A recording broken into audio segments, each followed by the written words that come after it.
tous et toutes, c'est Marie-Amélie de Nutrition et Bien-être. Alors j'espère que vous allez bien. Pour ce magnifique soleil, ce beau temps, la température qui commence à augmenter, ça fait vraiment du bien en ce début de printemps.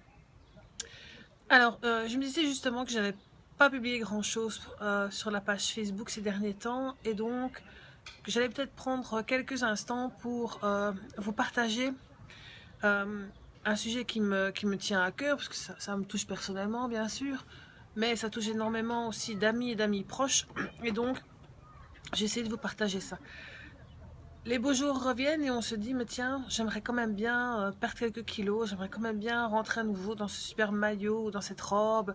Ah tiens, j'ai un mariage et donc j'ai pas vraiment envie que ma robe tire à gauche et à droite. Et alors on se repose les mêmes questions que classiquement d'année en année. Ah, j'ai envie de perdre du poids, mais voilà. Et je crois qu'il y a une approche à laquelle on ne pense pas, parce qu'on pense régime, on pense changer son alimentation, on pense éventuellement changer son mode de vie, mais on ne pense pas forcément à se demander, tiens, quel est le comportement d'une personne mince? C'est-à-dire, qu'est-ce qui change dans mon comportement à moi par rapport au comportement d'une personne mince qui, fatalement, ne grossit pas? Alors, est-ce que réellement l'archétype de se dire ah, mais tiens, oui, elle ne me grossit pas parce qu'elle a un bon métabolisme tient la route ou pas? Et j'ai fait plus ou moins ma petite enquête. Alors, j'ai été assez facile parce que, bon, dans la famille, j'ai une personne très mince qui peut manger n'importe quoi et qui, effectivement, est réellement mince, ma chère maman. Mais j'ai aussi des amis qui sont naturellement minces et qui n'ont pas forcément un comportement, je veux dire, à manger réellement n'importe quoi et à ne pas prendre un seul kilo. Donc, je me suis dit, j'y allais. Observons un petit peu, je change de perspective, voilà, donc observons un peu ce qu'elles ont, ou ils ont à nous apprendre. Alors la première chose, c'est que les personnes minces, ou du moins la plupart des personnes minces que j'ai côtoyées et qui n'ont pas un comportement extrémiste, c'est-à-dire que on connaît tous vraiment la personne ultra mince qui fait un sport intensif quasiment tous les jours, qui mange 3 feuilles de salade, etc. Et vraiment qui est mince, oui, mais qui est mince pourquoi? Parce qu'elle ne mange rien et qu'elle a mis son métabolisme dans un tel état que je vous assure que si elle commence à remanger plus ou moins normalement, alors là, elle sera peut-être plus forcément extrêmement mince. Alors déjà, la personne qui est naturellement mince, eh bien, elle ne pense pas tout le temps à la nourriture. Elle n'est pas obsédée par la nourriture, elle essaye de se nourrir consciemment, effectivement, en essayant de se diriger vers les aliments les plus naturels, en général, mais pas forcément tout le temps. C'est-à-dire que elle se refuse pas un cheat meal, comme on dit de temps en temps. Et là encore, et ça c'est la deuxième clé, le cheat meal, ça ne devient pas une habitude. C'est-à-dire que de temps en temps, oui, ils se font plaisir, et pas systématiquement quand ils sortent, pas systématiquement quand il y a une fête de famille. Elles écoutent vraiment plus ou moins leur faim et stop, s'arrêtent quand, ben voilà, quand l'estomac leur dit, mais écoutez, hop, c'est full, moi je ne mange plus.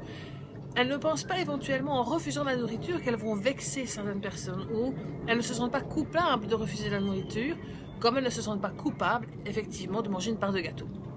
Et je crois que là c'est un sentiment vraiment très puissant qui est en fait la culpabilité.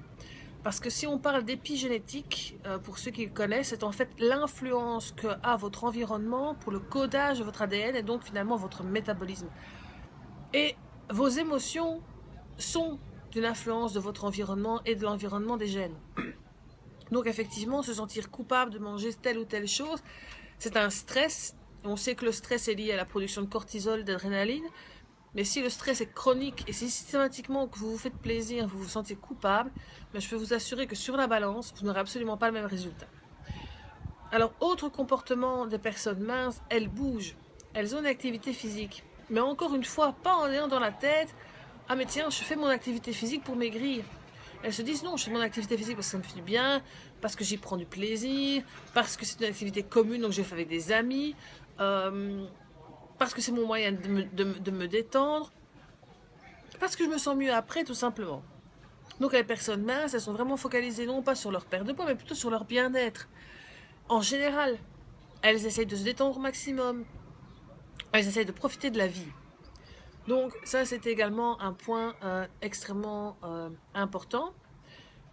L'autre point important, c'est que les personnes minces n'ont absolument aucune illusion. C'est-à-dire qu'elles ne cherchent pas de baguette magique.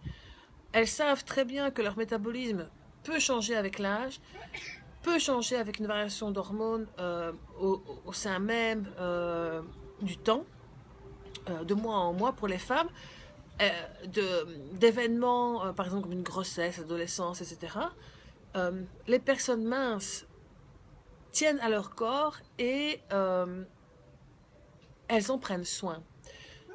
Alors, il y a pas mal de personnes qui sont des professionnels de la santé, de la nutrition, qui sont aussi, bon, c'est directement lié, des professionnels du développement personnel. Et de plus en plus souvent, on entend dire que ces personnes considèrent leur corps comme un temple, un peu comme une cathédrale, dont on prend extrêmement soin. Pourquoi? Parce qu'il est le véhicule de l'âme.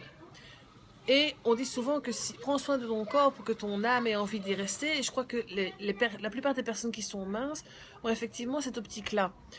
Alors, certaines, pourquoi? Parce que pour elles, la minceur, c'est un critère de beauté, mais c'est aussi parce qu'elles se rendent compte qu'au-delà du poids, qui est un symptôme vraiment réel, visible physiquement, euh, d'une mauvaise santé, on va le dire comme ça, parce que bon, même si des gens obèses ont, en général, ont parfois même une meilleure santé que des personnes minces, il faut savoir que le surpoids, l'obésité est une maladie, c'est vraiment une maladie, c'est inflammatoire.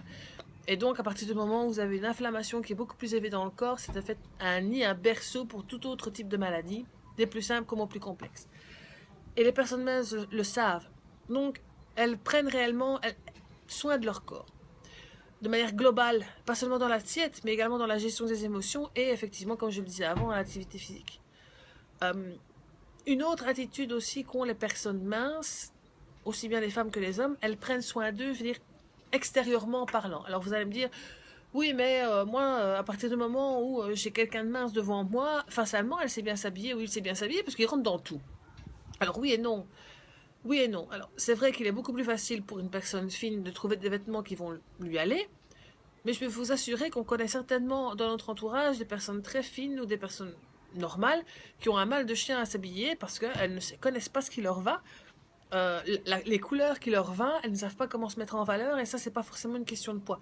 Il y a des femmes rondes qui sont absolument sublimissimes parce qu'elles savent effectivement bien se maquiller, bien associer les couleurs, bien associer, je veux dire, les accessoires, etc., etc. Donc, effectivement, en général, dans le mindset d'une personne mince, c'est pas se dire, j'ai pas un corps qui me plaît donc je m'habille pas bien. Non, c'est plutôt, bon voilà, comment est-ce que je peux me mettre en valeur avec mes défauts? Parce que bon voilà, toute personne, mince, pas mince, obèse, ronde, grande, petite, toute personne a des atouts physiques et toute personne a effectivement des défauts physiques. La perfection n'est pas de ce monde.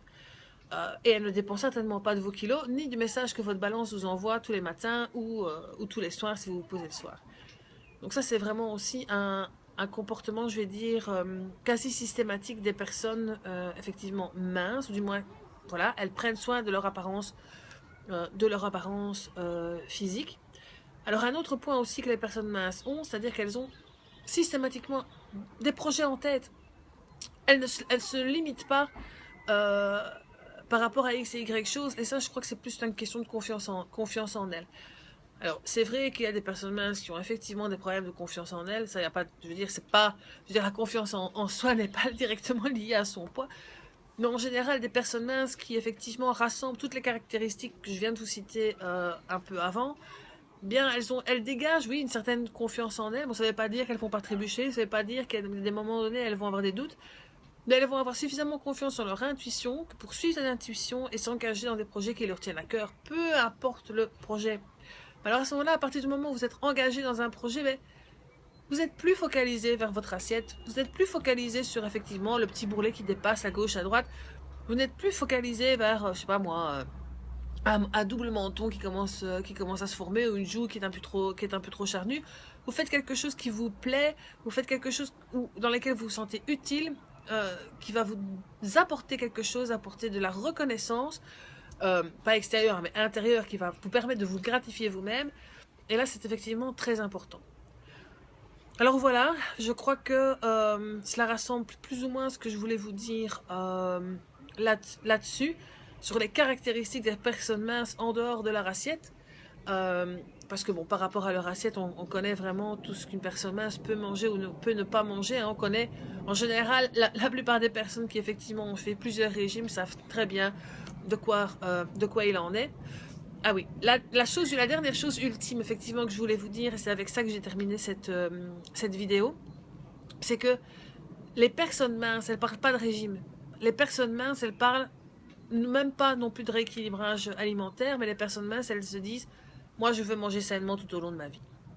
Alors je vous souhaite une excellente soirée, je vous dis à bientôt dans une prochaine vidéo et je vous embrasse.